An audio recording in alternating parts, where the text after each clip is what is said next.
Saya nggak bisa menjawab kalimat yang terakhir itu. Saya diam. Terus dia berkata lagi, tenang, tak perlu cemas. Boleh aku pinjam Al-Quran adik? Kaget saya. Ya Allah ya Tuhanku, apalagi ini yang terjadi? Oh saudara, saya kaget. Pikiran positif saya muncul waktu itu. Mungkin ya, dalam waktu yang kritis, saya disuruh Allah mendiskusikan Al-Quran ini kepada orang Kristen ini, sampai dia bisa menjadi orang Muslim yang bertakwa. Ini mukjizat bagi kami waktu itu. Ya, bisa menjadikan orang Muslim, itu mukjizat. Ajaran Muhammad begitu, merupakan satu mukjizat. Pasti Allah akan melupakan segala sesuatunya, dan dia boleh masuk di sana. Jadi ada sejahtera. Saya berkata, Bapak, apakah saya tidak salah dengar Bapak mau pinjam Al-Quran saya? Enggak, benar saya mau pinjam Al-Quran saya. Tapi ini Al-Quran kebetulan kenang-kenangan dari Gaddafi. Tidak ada terjemahan dan tafsir dalam bahasa Indonesia. Apa Bapak bisa baca? Mungkin sedikit bisa. Dengan tenang saya berikan, ini Al-Quran sudah. Apa yang terjadi?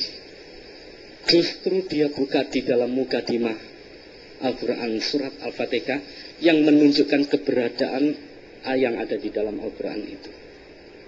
Surat Al-Fatihah mulai dibaca oleh pendeta ini, oleh hamba Tuhan ini. Dari mulai kata Bismillahirrahmanirrahim sampai kata yang terakhir, kalimat yang terakhir. Dia baca dengan alunan suara yang cukup memukul seluruh keluarga yang hadir. Karena dia baca dengan alunan seperti Tilawatil Al-Quran Singapura nomor 1. Jadi kata-katanya, kalimat iramanya sangat memukul seluruh keluarga yang hadir. Mereka semua jadi bengong. Ini orang Kristen kok bisa baca Al-Quran, dia bilang begitu. Kemudian saudaraku, setelah selesai itu, dia mulai artikan, terjemahkan dalam bahasa Indonesia.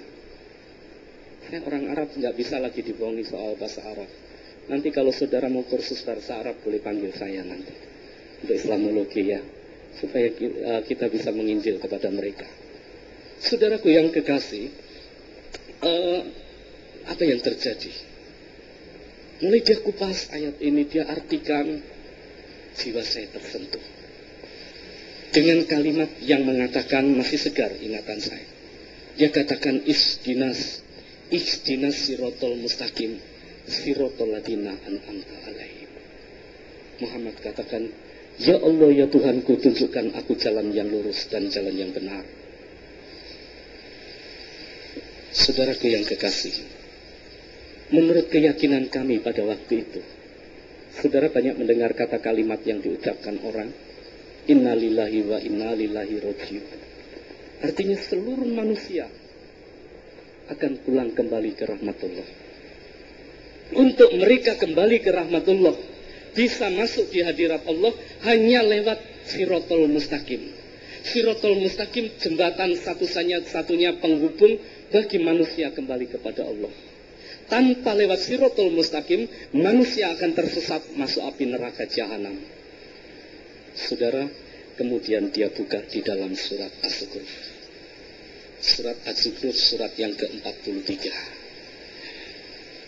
Saya rasa kalau saudara belajar Al-Quran nggak salah. Nggak usah khawatir saudara. Karena terjemahan Al-Quran Karim era globalisasi saat ini cukup bagus. Walaupun mungkin kurang sempurna, tapi sudah cukup bagus.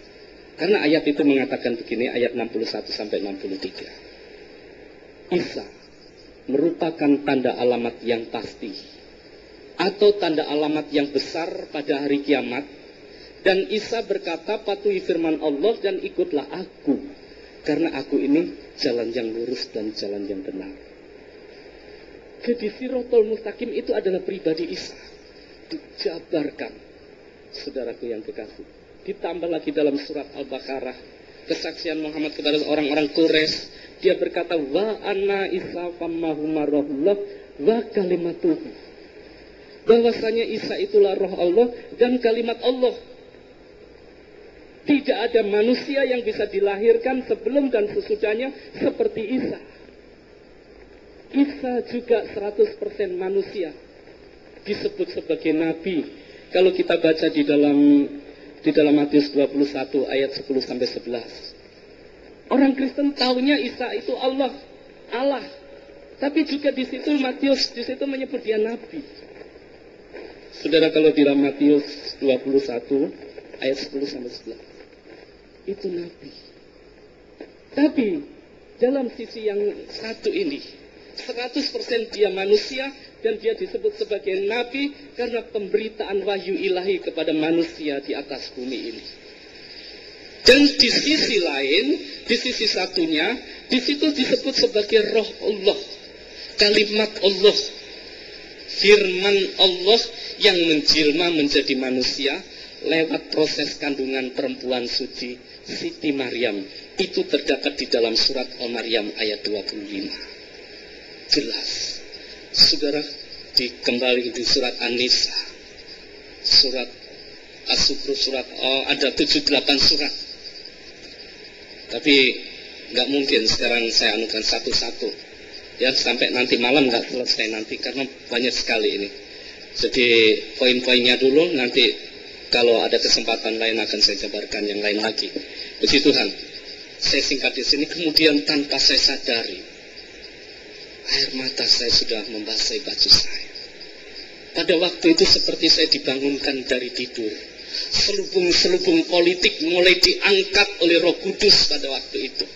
Saya mulai menyadari dan saya berkata, ya Allah, ya Tuhanku, aku ternyata banyak dibimbing dan dididik oleh orang-orang yang tidak bertanggung jawab, oleh orang-orang buta, dan akhirnya aku masuk dalam jurang penderitaan saat ini.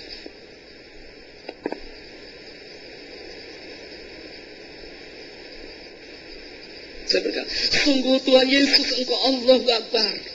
Kasihani hambamu, layakkan hambamu menghadap hadiratmu. Engkau tahu tangan hambamu ini sedang penuh dengan noda-noda darah umatmu yang tidak berdosa. Saya berkata, pendeta itu langsung tumpang tangan kepada saya, berseru lagi. Saya berkata lagi, sungguh Yesus, Engkau adalah Allah Akbar. Kasihani hambamu, angkat noda-noda darah ini agar aku layak masuk hadiratmu.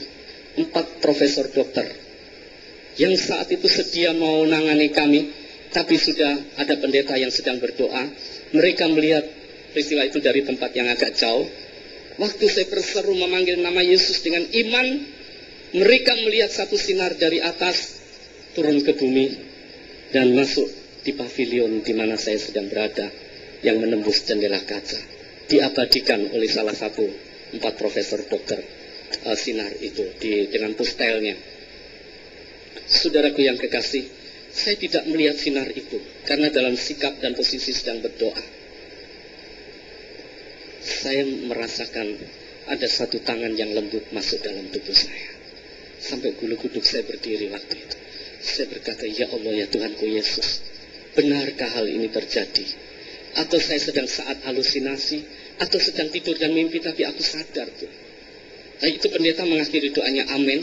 Salah satu dari 4 profesor dokter ini cepat ambil kereta dorong, karena dia tahu mujizat itu, dan mengambil saya dari pavilion itu, ingin diperiksa lagi. Saya dimasukkan kamar khusus lagi, dan di situ memang ada 2 layar monitor dalam peralatan pengecekan saya waktu itu. Setelah saya ditempeli dengan alat-alat elektro, sebelum layar monitor yang kedua dinyalakan, dia tanya, apa yang adik rasakan sementara sedang pendeta berdoa? Kami berempat menjadi saksi hidup. Ada satu sinar, sempat saya abadikan dengan pustel kami. Apa yang adik lihat dan rasakan? Dokter tahu keberadaan saya sekarang. Perkembangan dalam kesehatan saya luar biasa. Saya tidak melihat sinar itu, tapi saya merasakan ada satu tangan yang lembut masuk dalam masuk dalam tubuh saya dan menjamah paru-paru saya di mana yang sedang sakit. Gak salah lagi. Sekarang kita melihat hasil. Layar monitor kedua dinyalakan. Sampai 4 profesor dokter ini terperanjat. Ternyata Tuhan Yesus menyembuhkan saya bukan dengan tanggal sulam,